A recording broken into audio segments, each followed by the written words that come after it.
Il a dit cela et a montré le mensonge et que le diable agit derrière tout, y compris l'Église. Ce prêtre va être excommunié, mais il a quand même gardé la vérité et en a averti tout le monde. Vous apprendrez quelque chose qui pourrait changer votre vie, alors faites très attention à ce qu'il a à dire et regardez autour de vous pour voir si vous n'êtes pas trompé. En la fecha del 26 de agosto de 2018, un joven sacerdote catholico llamado Juan Carlos Gavancho ofreció un sermón valiant en la parroquia de Santa Barbara, California, donde desempenaba el cargo de vicario parroquial. 2 días después de la predica, el padre Gavancho recibió la orden de su párroco de reunir su pertenencia y abandonar el presbiterio. Su nombre fut eliminado del sitio web parroquial. Durant una réunion con la oficina del vicario para el clero, se le informó que se le retiraba el derecho al servicio. Gavancho preguntó por qué, y se le presentó un documento con disque ya de su párroco en relación con su sermón y otro evento tergiversado o inventado para desacreditarlo. Escuchó ahora el sermón que le valió ser expulsado de su parroquia. Hermano y hermana en Cristo, estoy gratamente sorprendido de que las lectura y alguna oración de hoy en la misa nos hablen tanto de lo que está sucediendo en la iglesia, y es sobre eso que hablaré en mi sermón. Permittant-me revisitar algunos pasajes de las lectura y oración que realmente nos interpelan sobre lo que está ocurriendo en la iglesia hoy.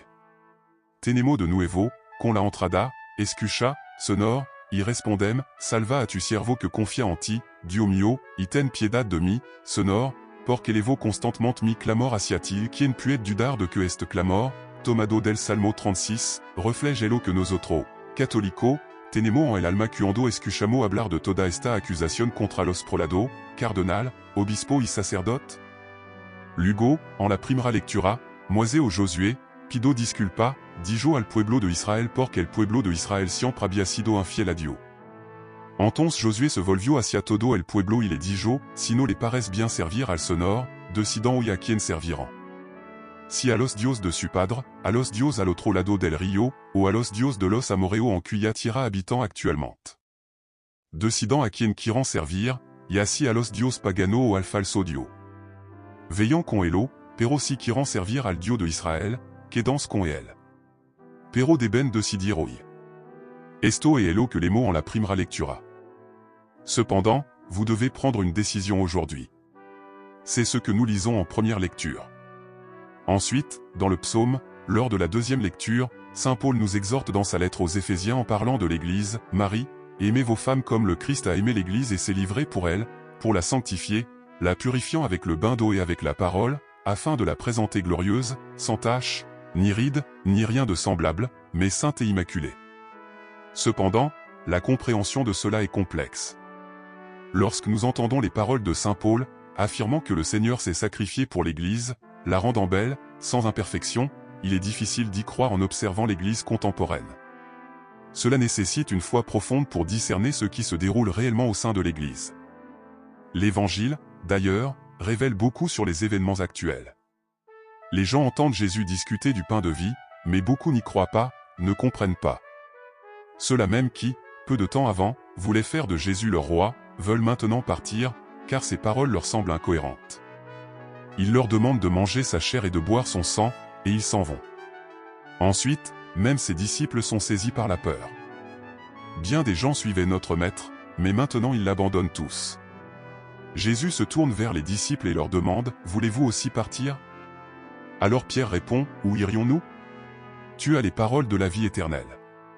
Nous croyons que tu es le Christ, le Messie. Nous restons, nous n'allons nulle part. » Toutes ces lectures édifiantes et enseignements révèlent ce qui se déroule actuellement dans l'Église. Ce qui transpire aujourd'hui dans l'Église est quelque chose que vous devez comprendre, dont vous devez être conscient. Nous traversons probablement la crise la plus délicate de son histoire, ou du moins la crise la plus complexe des dernières décennies. Ce qui se déroule actuellement dans l'Église est manifeste. Il y a quelques semaines, les sanctions imposées à un cardinal éminent ici en Amérique, l'ancien archevêque de Washington, le cardinal M.C. Carrick, ont été révélés au grand jour.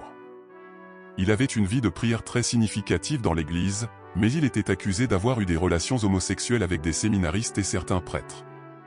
On alléguait qu'il possédait une maison sur la plage où il emmenait des séminaristes et partageait leur lit au cours de son sacerdoce, ainsi que dans de nombreuses situations différentes.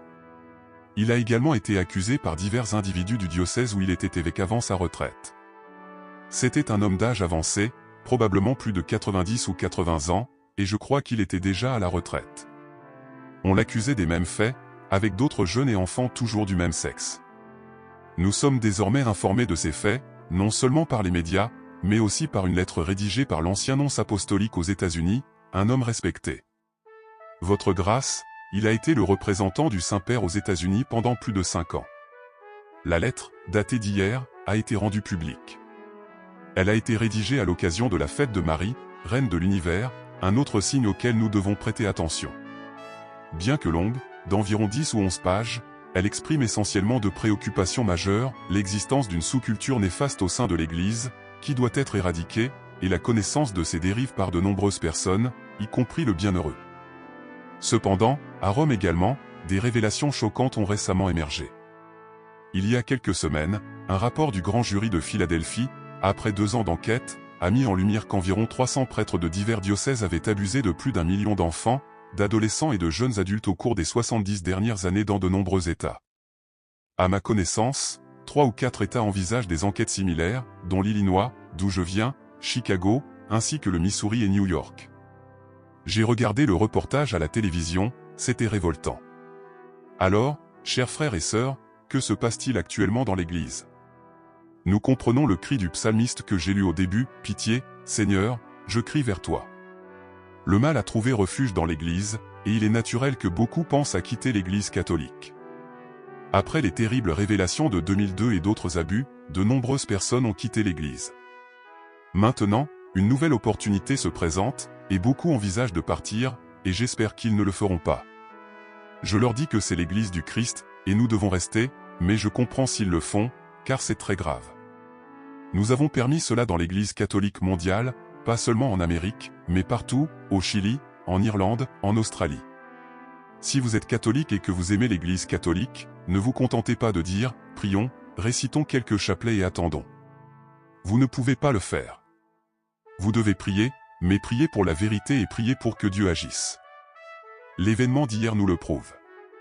Qui aurait imaginé qu'un ancien ambassadeur du Saint-Siège aux États-Unis rédigerait une lettre de 10 ou 11 pages demandant la démission d'un pape? Si quelqu'un m'avait dit cela hier matin, je ne l'aurais pas cru, mais cela s'est produit. Alors, que faisons-nous maintenant? Où allons-nous à partir d'ici? Tout d'abord, comprenez que cette Église, l'Église catholique, est l'Église du Christ. Elle est son épouse. Paul a raison de dire dans la lettre aux Éphésiens qu'il a purifié l'Église avec sa croix et son sang. Oui, elle est immaculée, belle, mais nous l'avons trahie. Il ne s'agit pas d'une Église abusive, mais de la Sainte Église tombée entre les mains d'hommes malveillants qui tentent de la détruire de l'intérieur, car ils n'ont pas réussi de l'extérieur au fil des siècles. Cependant, comprenez que le Christ est responsable de l'Église.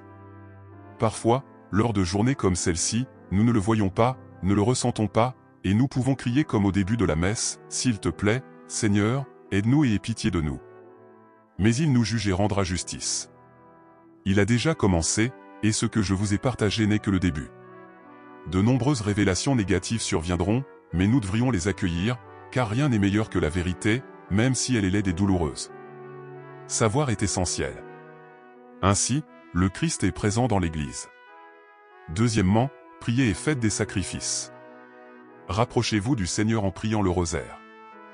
Demandez au Seigneur de vous inclure dans son troupeau, car beaucoup qui prêchent depuis les chairs sont des traîtres, dissimulés sous des habits de berger pour compliquer leur reconnaissance. Enfin, développez le discernement, la capacité de distinguer où Dieu est et où il n'est pas.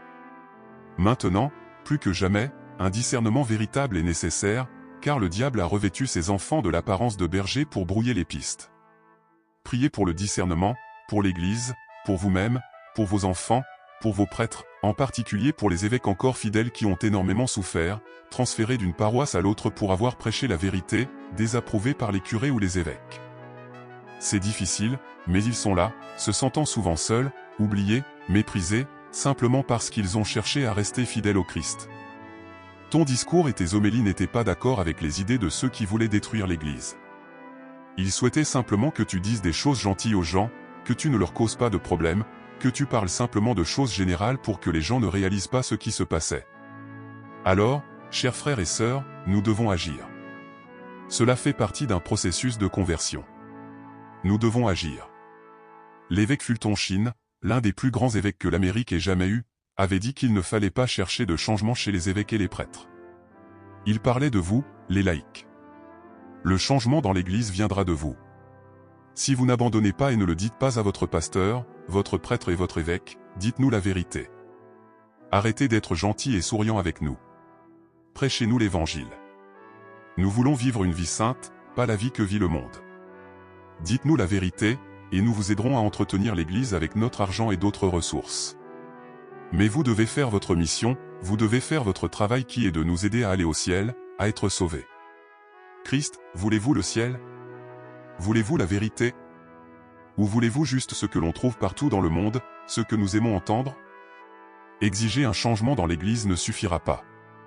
Il ne suffira pas d'ajouter quelques politiques ici et là, de s'occuper des enfants. Il ne suffira pas de voir démissionner 3, 4 ou 5 cardinaux et 10 évêques. Cela ne suffira pas. Nous devons voir un réel changement. Nous devons redevenir fidèles au Christ, adorer le Christ.